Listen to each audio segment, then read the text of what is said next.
So what's up sa mga kahombre ko dyan? Makagago, what's up na naman niya pala to. At syempre mga kahombre ko, alam nyo na, today is the day kung saan finally atin ang matutunghayan ang the biggest online limosero. The biggest greedy, mga kahombre ko, sa balat ng buong Pilipinas. The biggest gagamitin ang pagkahirap niya para mangdupang. Eloy Alviso, palakpakan ang putang inang yan. Hinahanap mo ba ako sa Facebook? I-follow mo na ako. Ito ang page ko. Wala akong totoong bisyo. Bisyo ko mag-jogging. Hindi ako nag-yosi. Yo, what's up? Tiny Montana in the house, guys. Hey, yeah.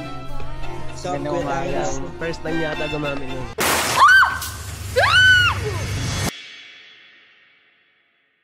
Si Eloy Alviso ay isang Filipino content creator na mayroong 4,900 followers sa Facebook, 6,500 subscribers sa YouTube, at obviously 11,500 followers sa TikTok. Magtataka kayo, paano nangyari to, kahombre? Bakit napasali siya o napasama siya dito, napakababa ng kanyang subscribers or followers? Bakit ganon? Ganito yan.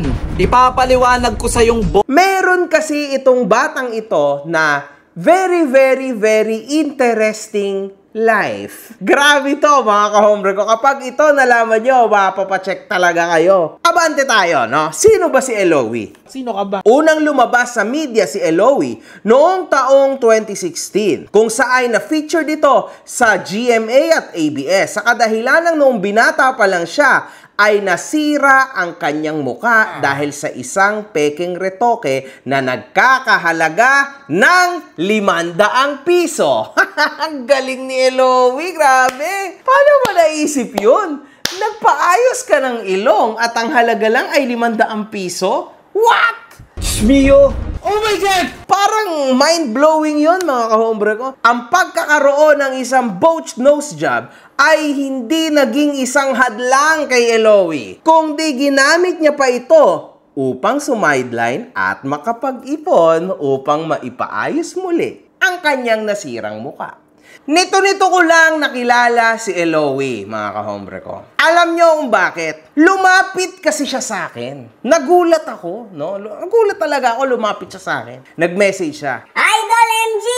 Ako ay humihingi ng tulong sa'yo kasi meron akong gustong kasuhan na influencer sa NBI na binubuli ako. Ngayon, mga kahombre ko, pinost ko to sa page ko. And ang daming nagalit sa akin. Motherfuckers! Huwag mo akong mumurahin, ha? Putang ina mo! And dun ko na-realize, oh my God, may mali ata dito. Kasi ako, mga kahombre ko, nakikinig ako sa inyo, ha? Nakikinig ako kung anong gusto nyo at ayaw nyo na ginagawa ko. Yun ang sinusunod ko kasi sino ba nanonood sa akin? Siyempre kayo, di ba? So, ang ginawa ko, binura ko na lang yung post ko. Tama? And then I started on talking to him sa kanyang messages. Although, ang dami kong comments na nabasa na, Wala yan! Scammer yan! Ganito yan! sabi ko, bakit yan? So, binura ko na lang. So, wala pa rin akong idea kung ano ba ginagawa ng tao na ito. So, nagpatuloy ako mag-message sa kanya. Gusto daw niya na ipa-NBI itong influencer na to at ayaw daw siyang pigilan o tantanan sa YouTube. So, naisip ko, teka, nakita ko yung profile niya, may problema siya. So naisip ko, baka PWD to or something. Tas itong influencer na to, nambubuli. Sabi ko, sige, tutulungan kita kako, no? Pero sa huli, pina-research ko ang aking tropa at nalaman ko na trabaho niya pala yan, mga kahombre ko. Ang manlimos at ilagay sa bulsa yung kanyang napalimos. At hindi totoo na siya ay hirap na hirap sa buhay. Kumbaga, trabaho niya lang ang manglimos na manlimos kung kani-kanino magpaawa gamitin ang na-disfigure niyang muka at ang kanyang kamalasan sa pera. Is that bad or good? That's science, bitch! Mas mataas na bad yon. Pero may chance din na good yon. Kesa naman siya ay nagnanakaw. Kesa naman siya ay gumagamit ng masamang gamot. O kesa naman, sinisira niya ang kanyang buhay. Tama? Ang problema, nakakaistorbo na po itong tao na ito sa mga tao na nilalapitan niya. Bakit kamo? Kasi panay siya paawa. At syempre mga kahombre ko, ulitin ko, pag nakita niyo yung itsura niya, talagang maaawa ka. At talagang mapapaniwala ka. So in short, sinungaling pala tong tao na ito. Pwede ka namang umamin, di ba? Sa mga taong niloloko mo sa TikTok mo online, no? Na namamalimos ka, may kaya ka naman talaga. Kaya mo naman talagang magtrabaho. Yun nga lang, di ba? Ganyan yung sitwasyon mo. Hindi yung sasabihin mo pa na mahirap ka lang, bla bla bla, tas ganyan yung sitwasyon mo, tas manlilimos ka. Ayon sa mga netizens, kilala si Eloy sa panglilimos raw nito at pang-i-scam online sa kanyang mga livestream sa TikTok. Sabi yan ng mga netizens, mga kahombre ko. Nanggit kayo na makitambay-tambay din eh. Ang dami-dami nyo dito, ang dami-dami nyo dito. Nagagibigay, damihan nyo. Damihan nyo. Ano, ganyan lang gusto nyo, ganyan lang. Paisa-isa lang gusto nyo, paisa-isa. Magbabayad ako ng kuryente. Di ba ako kakabayad, tapos hindi man kayo makapag-ano. Baliin ko tong tabla na to eh. Nagagawang paalisin din ni Eloy ang mga viewers ito sa live dahil wala naman daw silang balak magbigay sa kanya. Oo, wag na po kayo dito. Hindi naman kayo tutulong eh. Alis na lang po kayo, tinan nyo oh. Dali na. Wala din naman kayo may tutulong. Wag na po kayo Alis na po kayo. Hindi naman kayo magpapadala eh. Dali na po. Wag na po kayo manood ng live. Wala din po mangyayari. Ito na yung hardest sell ever. Ito talaga yun, mga kahombre. Super hard sell. Nagawang mag-post ni Eloy sa kanyang Facebook kung saay ang lahat ng mga taong nagdadawit ng kanyang pangalan ay isusumbong nito sa NBI Cybercrime. Now, Patawarin mo na ako! Ako na yung magsasorry sa'yo! Tangina naman, pre! Ayoko na! Eloy, hindi naman ganun kadali, no, na magkaso sa NBI kasi una sa lahat, kailangan mo ng pera to do this, okay? At abogado dapat, may abogado ka. So, hindi siya ganun kadali, okay? Kailangan ding mapatunayan talaga na sinisiraan ka talaga ng tao, no? Pero maaari din naman na ikaw ay pinagsasabihan lang. Papaano kung yung sa tingin mo'y paninira sa'yo, sinasabihan ka lang pala? Would you still say na pangit yon at ikaw ay binubuli? O ayaw mo lang makarinig ng real talk kasi real talk kills? Hindi kaya mag 10,000? Tamad? Ay nako, tamad talaga yung mga yan. Mag-e-end na ako. Tamad pala kayo eh. Tamad! Yan yung sinasabi ko, mga kahombre ko. Before being even here in this social media world, dapat siguraduhin nyo, you need to make sure na ready kayo. Because napakasaklap po ng social media world. Lalong-lalo na at dumarami na ang mga taong aspiring na maging social media influencer. Dahil akala nila, this is the easiest way out. Kasi hawak mo oras mo, dami kang easy views, nagbi-video ka lang, hindi nila alam na actually, this is a tough world. Very tough world. Lalo na pagdating sa utak. Okay, mind games, and lalong-lalo na yung tinatawag na consistency. It's tough, mga kahombre ko. 50-50 chance. Meron o wala. Ano pang hinihintay mo? Tumalpak at mag-register ka na. Nasa comment down below. Pinagbantaan ako ng babaeng ito dahil sa na-wrong sent siya nang pinadala sa akin. Tapos nakiusap siya na 2,000 pesos na lang yung ibalik ko dahil binili ko na ng pagkain at nagkataon pa na nandito pa ako sa ospital. Wow! Surprise! Ang maibalik ko yung 1,540, nanakot pa siya ulit. Ayon po kay ate, ikaw na ang may sabi na 2K na lang ang ibalik ko tapos ikaw tong hura-huradang mamadaliin ako. Wala man lang pasalamat yung babae na yan nang maibalik ko yung 1,540 sa GCash niya. Grabe, sinauli ko na nga. Ako pa yung nasiraan. Pinagbantaan at ayun, nagrarant pa siya sa social media niya. Andon nag-up pa sa basher at scammer na nagpapakalat ng false accusation sa kanya, mga kahombre ko. Kasi ang pangit ng Tagalog niya, hindi ko alam kung Tagalog ba to, pero hindi ganun ka-accurate yung Tagalog niya, no? Hindi ko naman po kasalanan. Akala ko lang tumulong. Yun pala, hindi pala ganyan. Kasi ang ending, sisiraan lang pala ako. Dapat nga magpasalamat ka dahil naibalik ko yung 1,540. Anyway, mga kahombre ko, sa part na to, ano bang masasabi ko? Putang ina mo! Eloy, thou shall not steal. And nagkakamali ang mga tao. Ganun talaga yon. And anyway, talagang may point na magalit si ate.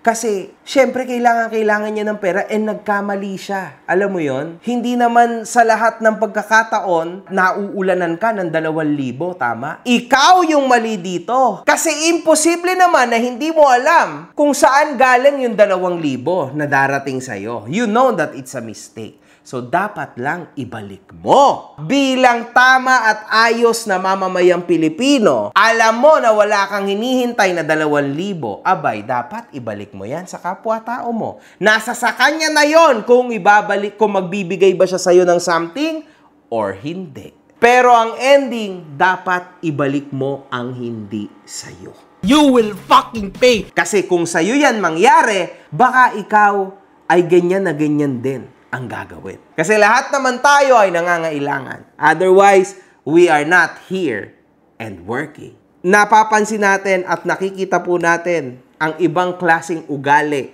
netong si Eloy. At dito, mga kahombre ko, matindi to. Kumakalat ang issue ngayon kay Eloy. Kung sa ay patuloy pa rin itong nanglilimos, ngunit ginagawa niya naman ito sa mga foreigners. Yan yung best. Kasi mas mukhang maawain sila, di ba? Totoo naman yun. Handa naman tulungan ng foreigner si Eloy sa kahilingan nitong makakain. Okay, wow. Makakain, wow. Parang napakahirap ni Eloy, mga kahombre ko. Hindi makakain, ha? Pero nakakapag-TikTok. Pero nakakapag-live, ha? May internet. May cellphone, pero di makakain. Ngunit ang hingi lang naman ito, mga kahombre ko, ay nasa halagang 100K lang naman. Do you need money for food? Are you hungry? Hold on, no. I'll cash app. You got cash app? I'll send you money for food. You hungry? Yeah, I'm hungry. I want to paying my rent. Oh. Yeah? How much money you need? How much money you need? How much? I need 100,000. I need 100,000. Now you fucking bugging. See, I was being serious. I was gonna help you out, give you something to eat if you needed it.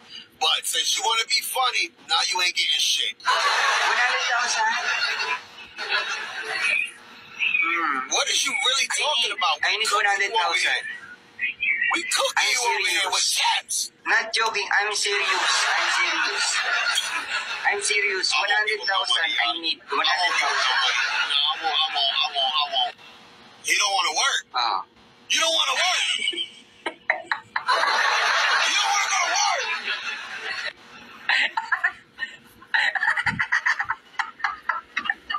Say to him, stop scamming people. They told me to tell you to stop scamming people. Mura lang, no? Ang liit lang, mga 100,000.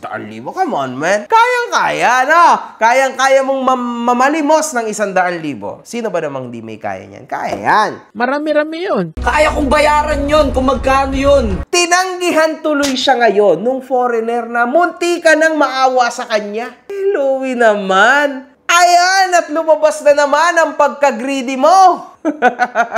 Sa isang banda, Eloy, ito yung isa ko pang pwedeng gustong sabihin sa'yo. Could you imagine, mga kahombre ko, gaano siya kagwapo back in the day? See? Tas ito na po siya ngayon. Bakit kinailangan mo pang ipaayos ang iyong ilong? At bakit sa halagang 500 piso kumagat ka para ayusin ang iyong ilong? Siguro naman, Eloy, may utak-utak ka. You know na medyo mahal ang plastic surgery. Then bakit mo ito naisipan na merong incredible magic superpowers na pag tinurukan ka sa ilong, tatangos palalong ilong mo at super perfect at maganda sa halagang 500 piso? Then And walang may kasalanan dyan, kundi ikaw rin lang. So yes, wala kang karapatan na manlimos because this is all on you.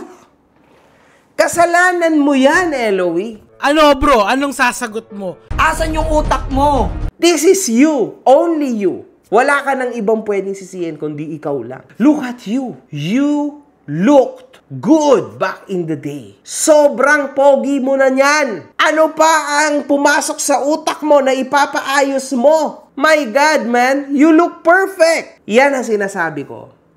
Greed kills, mga kahombre ko. Mag-ingat kayo sa greed. Kung ano ang binigay ng may kapal sa inyo, tanggapin nyo ng buo yan. Huwag kayong magdagdag ng kung ano-ano, dagdag bawas, wag! Masama yan kasi hindi naman po Diyos sa mga tao na gumagawa sa inyo. Darating ang point or time na magsisisi ka kasi God, mas maganda o gwapo ako dati kaysa ngayon. And then wala na, parang coaching minodify. Hindi mo na yan maibabalik sa dati kahit anong gawin mo.